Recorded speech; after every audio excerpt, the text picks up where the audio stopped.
Hello and welcome to this week's episode of GBE, which will definitely be available at the normal scheduled time, unlike the past 2 weeks. You know what?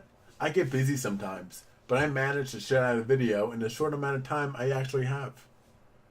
It is April and that means only one thing: taxes. Get to your nearest H&R Block, tax person, or get on that TurboTax and make sure you have your taxes done.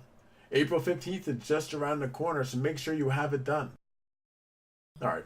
Maybe there are two things to make April exciting. The second is that MLB is back. Sure, it's been on for a week already, but I did Yoshi last week, and Yoshi with baseball doesn't really mix unless Nintendo decides to bring Super Mario Sluggers to the Switch. Do it, you bitches! This is the best time of the year. You look at your team and all the improvements it made over the off-season, or if your team is not as good, it'll just be another season looking forward to the next year. It's like saying tomorrow will be a better day. Tomorrow never comes. And the Cincinnati Reds are still going to be the worst MLB team year after year after year. My Mets are off to a decent start, which means absolutely nothing, because they start to give up towards the end of May. Hashtag tank for Zion. So the only possible way to see the Mets win a World Series is in a video game, and that's why this week I'm reviewing MLB The Show 19. MLB The Show has had a monopoly on the MLB video game market since 2014, which was the first year that there wasn't an MLB game from 2K. It's okay, 2K. You were the primary reason that Justin Verlander and Kate Upton are together, so at least there's one good thing about you. Also, that perfect game challenge? They wanted you to video record the game and send the tape in. Imagine if that challenge was still going on today with streaming.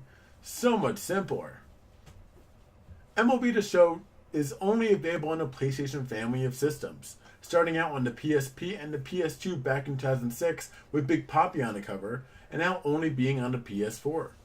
MLB The Show has had all the familiar modes you see in other sports games, like franchise mode and the option to play a quick game, but the show is known for its Road to the Show mode, where you create your own player and follow him through the minors, all in hope of one day reaching the big show.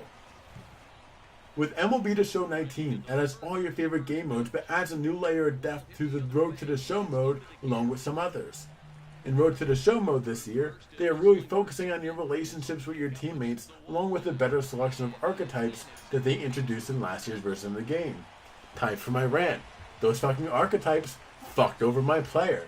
I had the same players in MLB The Show 2014 and I've been carrying him over in every single game. He was level 99, won Cy Young every year, and was just a monster. Then I fucking bring him to MLB 2018, and then this archetype shit at me, and brings him down to a 64. That's a 99 to a 64. That's a 35-point drop. That doesn't just happen overnight, unless you fucking get shot.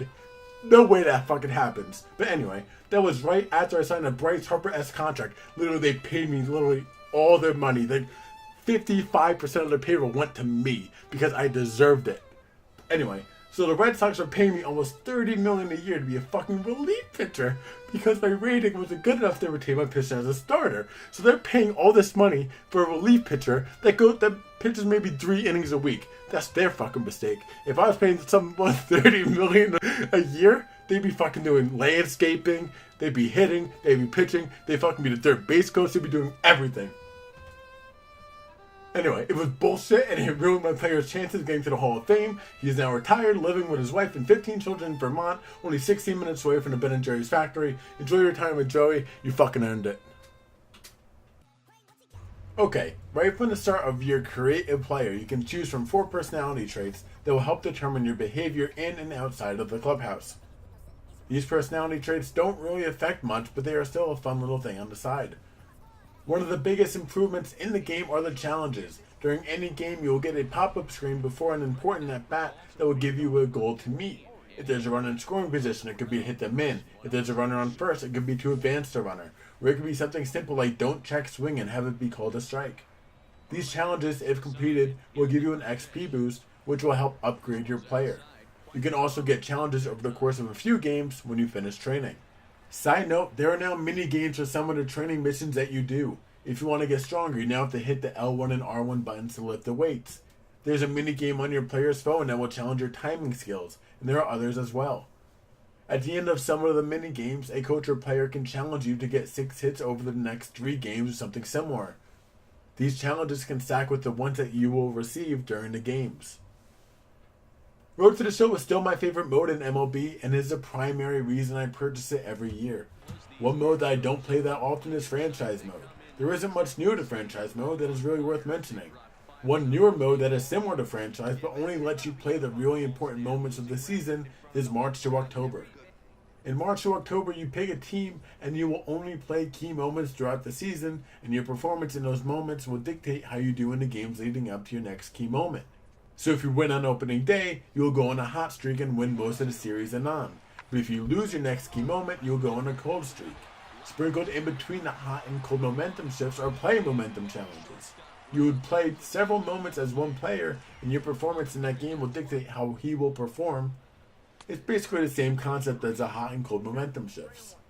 March to October is a perfect game mode for you if you don't want to play all 162 games or just play one and simulate the rest.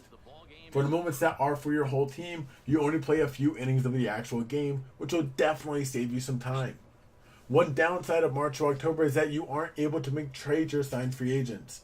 You are able to play with the 25-man roster for the whole season. These rosters don't seem to be updated because when I play with the Mets, they have Yoenis Cespedes in the lineup, and he hasn't played since like last year. So maybe the rosters aren't the exact same as the opening day ones. But I have been enjoying it a lot, and it saves me time by only playing certain moments, and there are a lot of them. So it's a good mix between playing every damn game, which is what I don't want to do, and simulating the whole season, which is also another thing I don't want to do. Let's just hope that this is where I can make the Mets win a World Series. The other big game mode in MLB The Show for the past few years has been Diamond Dynasty, or what MLB calls the Money Grabber. In Diamond Dynasty, you open packs and create a roster based on the cards that you get from those packs. There are other ways to get players though. You can just play the other modes of the game and you will get players every once in a while. If you log into the game a lot, you will get a new pack every 7 days that you log in. You can also purchase packs from the store. If you're in the Ultimate Team on Madden or FIFA, this is basically the same exact thing. You create your own jerseys and logos and just be your own team while going against the best and worst teams in the MLB. If you are ballsy, you can take your ragtag team of current and former players online and go up against other created teams. Every year I say that I'm going to get into this mode, but it never really grabs me.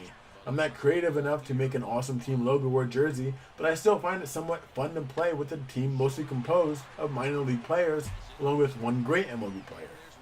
I put some time into it, but this is probably my least played mode in MLB The Show. The final mode worth mentioning is the New Moments mode. This allows you to play certain games from the past as one player from the team. So for instance, you can play games as Cal Ripken Jr. or Babe Ruth and have them be surrounded by current players on the opposite squad. When playing the Moments mode, you can get rewards for Diamond Dynasty mode. This mode is actually really cool. Sports games nowadays don't really add new features that make you want to buy it year after year. For most sports games, you can easily say if it's a buy year or a pass year. Last year for MLB 18 The Show, it was a pass year, but I still bought it. But those damn archetypes fucked everything up and they should have just kept it to themselves until this year's release.